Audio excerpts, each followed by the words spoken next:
I'll take you back to another incident. So I was just reading in 2018, the CBI booked some of your firms for a 600 crore loan default case involving IDBI Bank, and there were some companies which had taken a 530 crore loan in 2014, which turned non-performing. So what exactly happened here? And there's a accusation where senior bankers were accused of colluding to not follow the due procedures. So what went wrong? First thing, I want to put this at the record right.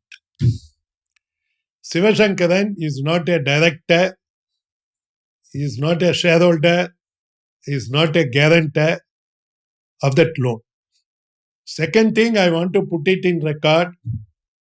It was borrowed at the request of IDBI in Dubai against the shares at that time of TTSL, which is a Tata company.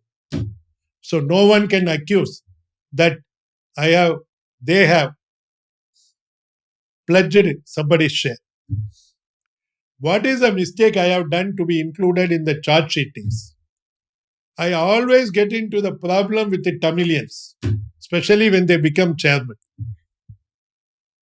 Unfortunately, the IDBI chairman was a Tamilian. His name is Raghavan.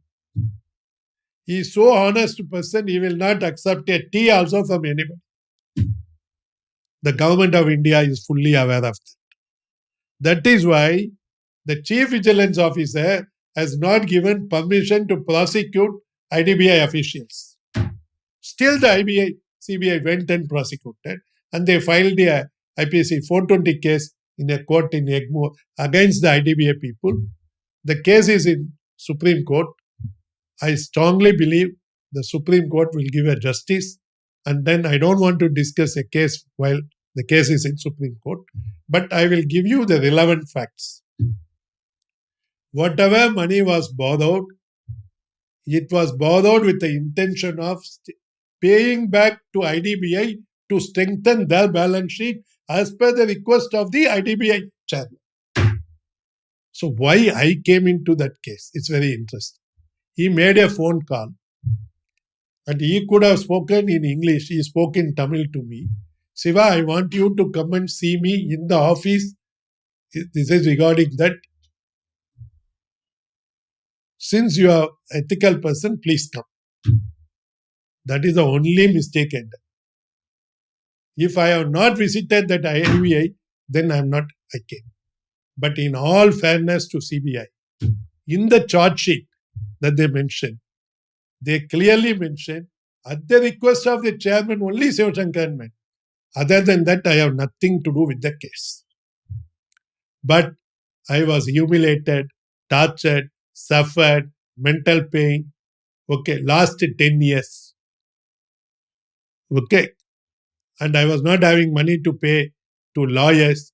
So some of good lawyers said, we will defend your case. Okay. And we are fighting. With a hope, someday I will get justice. So as of now, are there how many cases are still ongoing? I stopped counting, but I have only 4 criminal cases.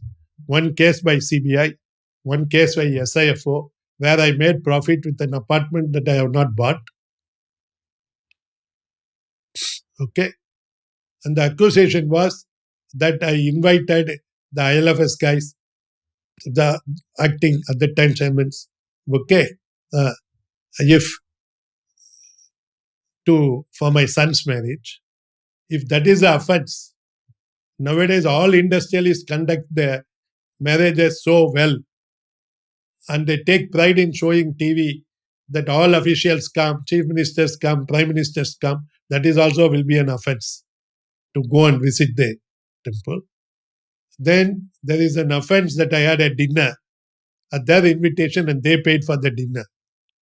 Okay. These are all, I think, the courts will be able to judge and give me a fair judgment. So other than that, I don't want to say anything. Yeah. So there is not a single individual who has put a case against you. There's always been an institution. No, in the last 68 years, other than these 4 cases, I don't have any other case. And because in India, if a CBI files a case, ED also will file a case. Okay. But the good thing is in all the 4 cases, Sivasankaran has not taken 1 rupee from IDBI. They have a forensic audit which said that Sivasankaran has not touched 1 rupee. Sivasankaran has not taken 1 rupee from ILFS. Mine is the first case in, in the history of India after independence.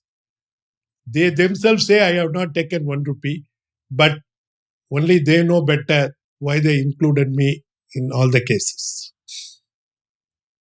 But our legal system is so strong and no bias, so I will come out and do my business.